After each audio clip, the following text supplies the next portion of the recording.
পবিত্র ঈদ-উল আজহার আর মাত্র কয়েকদিন বাকি। সময় ঘনিয়ে আসায় কোরবানির পশু কিনতে দেশের বিভিন্ন পশুর হাটে মানুষের ভিড় বাড়বে।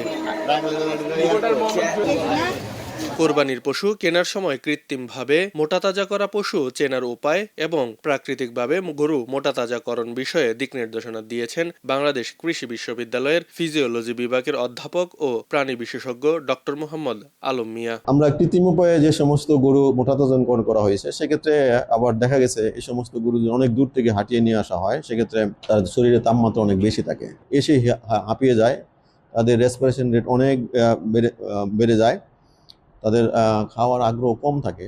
বিশেষ করে 1-2 ঘন্টার মধ্যে কিন্তু নর্মাল যে গরু সেগুলি আবার দাঁড়িয়ে যায়, আবার যেগুলি মোটাতাজাকরণ করা হয়েছে সেগুলি কিন্তু আর একবার বসে বললে আর উঠতে চায় না।